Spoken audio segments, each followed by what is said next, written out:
Good afternoon and welcome to UWS News at 3:30. I'm Erin Kearns. Our top story today: Scottish health experts have suggested setting a minimum price on tobacco as a means to lower the number of smokers in Scotland. Smoking rates are at their highest in poorer parts of Scotland, with at least 35% of adults from those areas admitting to the habit. Further suggestions include raising the legal age of purchase to 21 or establishing a licensing system for retailers. Public Health Minister Erin Campbell said, "Scotland is making good progress to reduce the harm from smoking. Our new tobacco strategy will support more progress, including smoking rates in communities where people find it most difficult to quit." Dominic Cassidy has more on the story. Smoking-related illnesses are the most preventable cause of death in Scotland, with smoking claiming over 10,000 lives a year. But with a proposed minimum pricing on cigarettes and tobacco, will this be enough to curb the amount of smokers in Scotland? First, we talked to Sheila Duffy, executive from Ash Scotland, an anti-smoking charity. We ask her whether or not making a minimum price for cigarettes is the best way to make people stop smoking. So I think we need to look at this as one of a range of a package of measures that work together to reduce smoking rates in Scotland and improve our health overall. Secondly, we find out whether or not a minimum price would help people from poorer areas stop smoking. But I think we need to do a lot to change the culture in our poorest areas of Scotland where the highest rates of smoking are. I think we need to be in dialogue with people about what smoking means in their lives and how things can be put in place that would replace it adequately for them. Finally, we ask her whether or not the new pricing may reduce smoking overall. We know that smokers are sensitive to the price of tobacco, and rises in tax and prices do motivate many to quit and prevent young people from starting. Conversely, we talked to nursing lecturers to see what they thought of the minimum pricing. It's not about the price, it's about social behaviour, basically. People, no matter what they cost, people are going to buy them or find the money for them. So, you don't think about the consequences of 30, 40 years down the line, but perhaps you have to think about your kind of the long-term effects of your health. Start now. So, with smoking being static amongst adults since 2013, is the idea of minimum pricing enough to curb smoking, or is there still more that can be done to help Scotland stub out smoking? This has been Dominic Cassidy for UWS News. Philip Hammond's budget announcement of a further £2 billion for Scotland has been dismissed by the First Minister. Nicola Sturgeon described the pledge as smoke and mirrors and believes the extra spending figure has much less to it than meets the eye.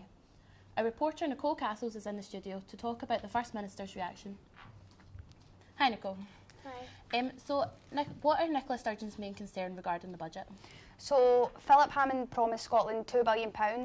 However, the First Minister has pointed out that around £1.1 billion of this is actually in the form of financial transactions and therefore can't be used to help Scotland's public services, and also that the Scottish Government has to pay this back. She's also criticised on Twitter the budget's lack of funding to lift the public sector's pay cap.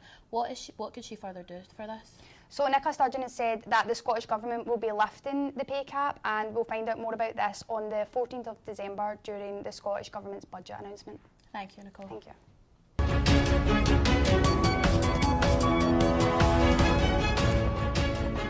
In local news, a new social restaurant is set to open its doors early this Christmas and provide 53 meals for the local community.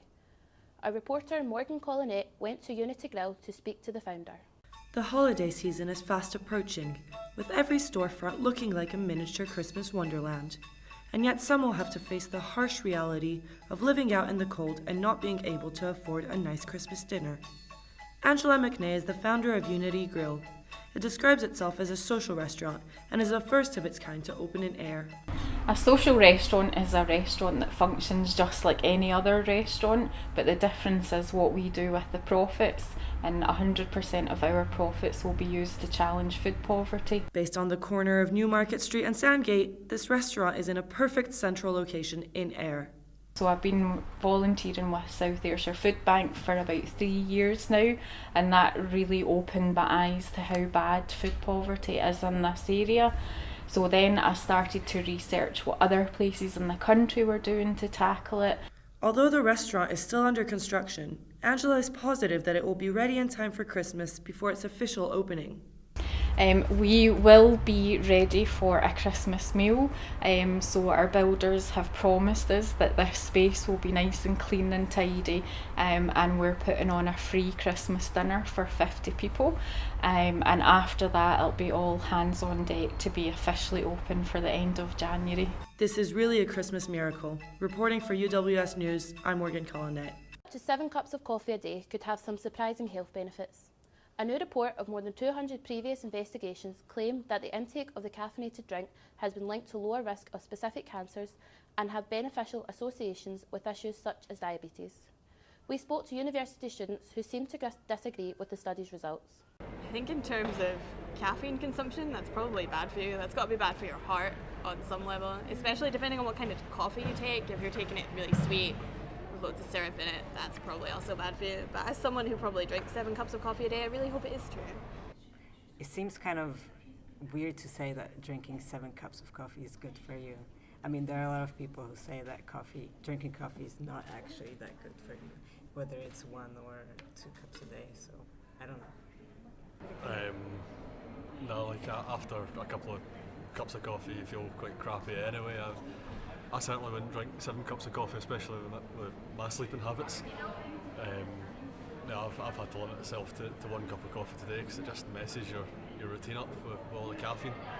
There's no way it's any good for you. And finally, it's European Waste Reduction Week, an initiative to encourage us to reduce, reuse and recycle. One fun and creative way to do this is upcycle. Reporter Brodie Geddins spoke to furniture upcycling tutor at Govan Hill, Baths. Angela Smith, who tutors a furniture upcycling class at the Govan Hill, Baths as part of the Rags to Riches community project, explains the benefits of a fun way to contribute to Waste Reduction Week. Upcycling primarily diverts waste from landfill, so things that would have ended up in a hole in the ground or potentially washing into rivers and getting into the water systems and therefore into the oceans are diverted from that because you're containing that product in some way. You're also changing the use of it from a purpose that might not have been suitable to something that does suit it. So say a piece of furniture that you needed a filing cabinet and you had a set of drawers, then instead of chucking out a set of drawers and buying a filing cabinet, you could potentially convert a set of drawers to a filing cabinet, for talking sake. Generally, I think not everyone knows about it. Percentage-wise, it would be difficult to guess, but I don't imagine much more than maybe 20% of the people that I come across are invested in it or understand it. But it's becoming more and more prolific. The more people talk about it, the more people get involved in it. Brodie Geddins, UWS News. Thank you, Brodie. Now on to Fraser Clarke with the sport.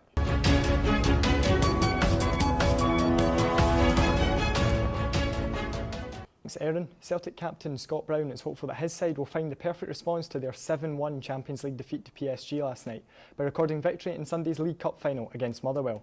Brown said, "You have to try to take the positives out of every result, but once you look at the scoreline, nobody really cares about any of the positives. It's about how you bounce back, and we have a huge game on Sunday. We need to make sure we go full steam ahead and hopefully be lifting the cup at the end of it." Goals from Neymar, Edinson Cavani, Kylian Mbappe, Marco Verratti and Dani Alves cancelled out Moussa Dembele's first-minute opener as Brendan Rodgers' side suffered their joint worst-ever European defeat. Elsewhere, a team from Glasgow are set to lead the research into links between football and dementia, the Football Association has announced.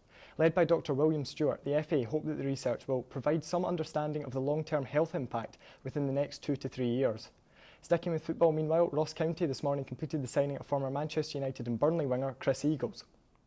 To badminton now, and there's been an early shock in the Scottish Open Grand Prix in Glasgow with 11th seed and Scotland's male number 1, Kieran Merrilees, knocked out in the first round by Karen Rajarajan. In the male doubles, Christopher and Matthew Grimley are in action tonight against Danish pair Mikkel Mikkelsen and Nikolai Overgaard.